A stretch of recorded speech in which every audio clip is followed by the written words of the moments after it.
Welcome to the best car in the world. My own personal Ford Fiesta 1 liter Ecoboost Trend.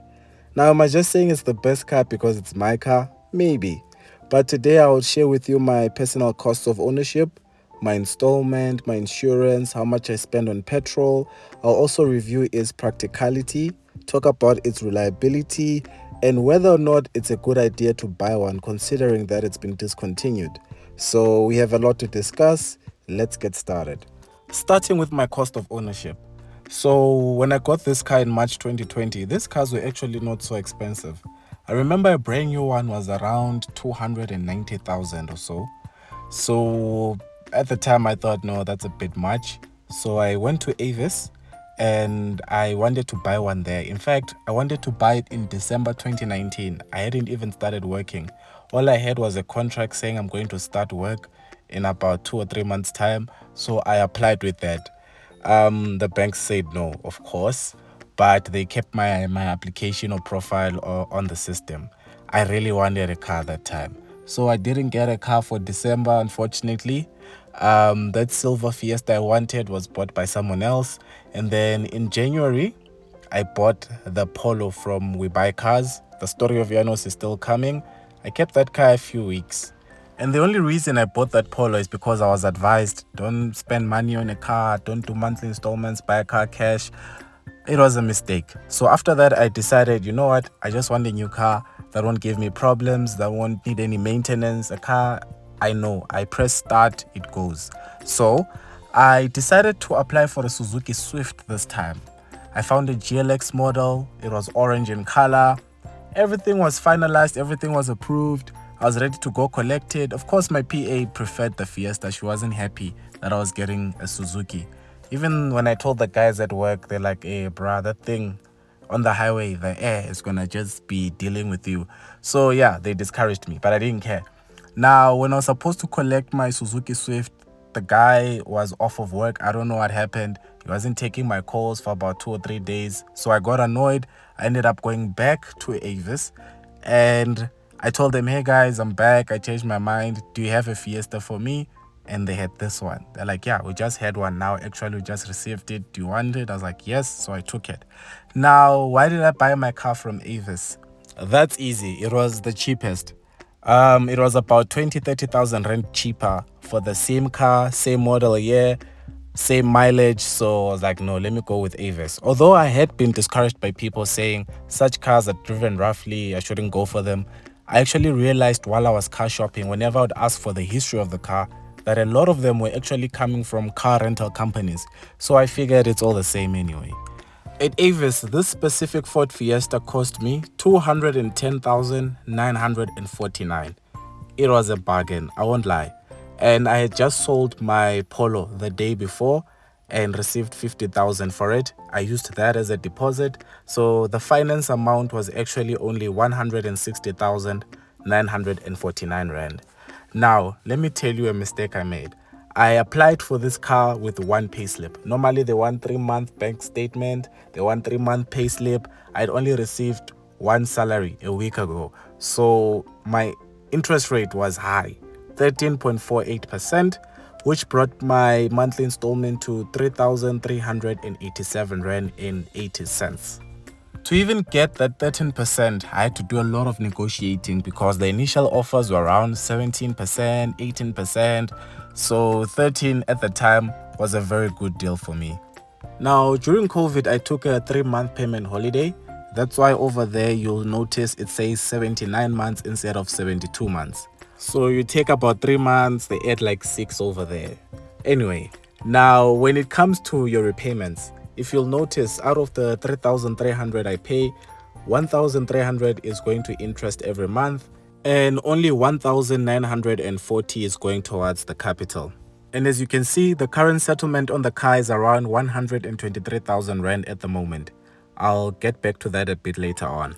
As you know, you can't take the bank's car without having insurance. So I got King Price insurance. At the time, it was 1,980 Rand. Just a nice way of saying 2,000 Rand actually. But then COVID came, so during that time, I changed to what they called Chile insurance. They were charging you according to how much you drive, so I wasn't driving at all. I was paying 500 during the time, and then after a while it was changed to around 1,600 rand. I stayed with King Price for about a year, but there was a time they were having staff issues. You'd call them, they wouldn't answer, so I changed to My Way. On My Way I was paying around 1,300 and something rand, but then after a while I found Liberty Insurance. They charged me 1,100.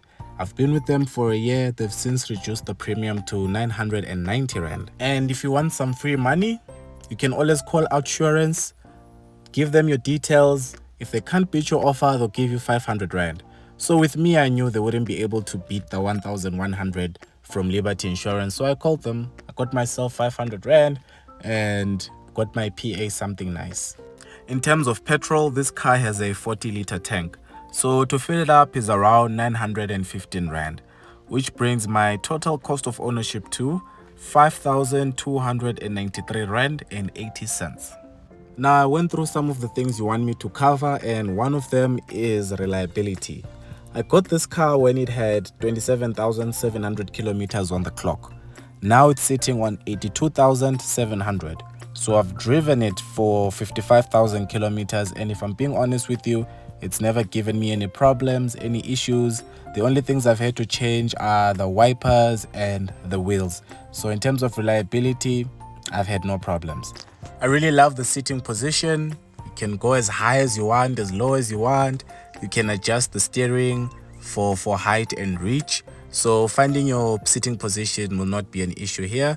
It does come with pedal shifts, which you can use when the car is on sport mode. I'll show you that later. But some later models don't have the pedal shifts. The steering wheel is wrapped in leather. It's very comfortable, very nice to hold. Ford is known for their big steering wheels. I am not complaining. I love it. Coming to the sound, the speakers are very, very, very good. You'll love them. You won't need to do anything to the sound. You even feel the bass. It's a great sound system. The infotainment screen is excellent. You get Apple CarPlay, Android Auto. So in terms of navigation, you won't have to worry about getting lost. Someone asked about the system cutting off. It used to happen with Android Auto a lot, but after a while, it resolved itself. It stopped happening. And then this car doesn't have a reversing camera. You have rear parking sensors, which are enough most of the time. When it comes to how it drives, let me just say it has sport mode. So I asked my PA to participate in this event. Because it's my car, I'll launch it. You put one foot on the brake, one on the accelerator, you let go, use the pedal shifts. But to be honest, I've only done this like 3 or 4 times. It's not something I like to do.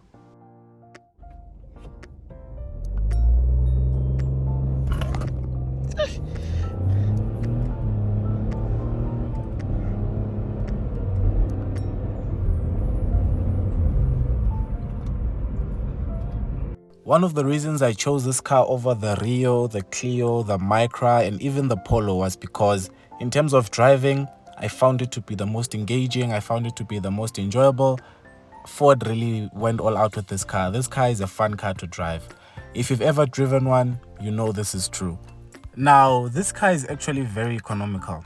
My PA is able to drive and get a range of less than 5 liters per 100. But with me, I usually average around 6.6 to around 7.2 because of how I drive. It's engaging. It's not my fault. On the highway, it does really well, but there is a bit of turbo lag when you're moving at speeds over 100.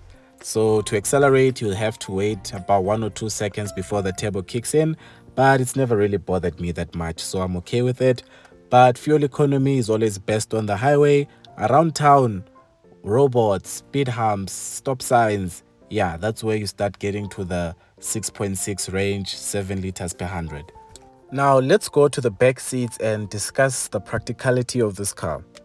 Now the back seats are nice and comfortable, cloth seats as I mentioned earlier, but in my sitting position, actually in any sitting position, there is not a lot of legroom. This is not a big car. Let me tell you now, this is not a big car. This car is just fine for you and your PA. People in the front will be fine. Kids at the back will be fine. But for grown-ups at the back, long journeys, I do not recommend. Coming to your boot space, for me, I've always found it to be enough. If you know how to pack, you'll be able to squeeze in a lot of things in here. there is a spare wheel in case of an emergency. I managed to borrow some suitcases from my PA. I'm not saying I'm the best at packing, but as you can see, there is space for suitcases, so you can put in a couple of them. If you're wondering about the safety, it does have 6 airbags. Now, the main differences between this and the titanium model: the titanium model has 17-inch alloy wheels, it has cruise control, it has chrome on the grille, it has much better looking lights, and it also has an armrest. Now, one of the questions I received is, can I get a new one? No, it's been discontinued. I did find a couple of 2022 models online, but they are very few. Now, as you've noticed, the price of this car has dropped since it's been discontinued. So with that said, is it a good idea to buy one since it's been discontinued? It's a great car, but if you buy one, just bear in mind your resale value will not be very good. Second, as time goes, parts might be difficult to find later on. I might be wrong. So the initial money you saved buying it for a cheaper price might be lost a little later. So no, I wouldn't advise that. But it's a great car. Which brings me to the question, what are my future plans for this car? That's easy. Earlier I showed you how much I still owe if I want to settle this car.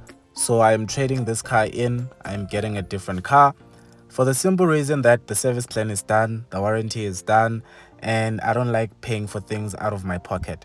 I had to do the last service from my own money. I was lucky I found a service special. So instead of paying 3 point something, I paid 1,800 Rand, which was good. But for me, I don't want to keep doing that.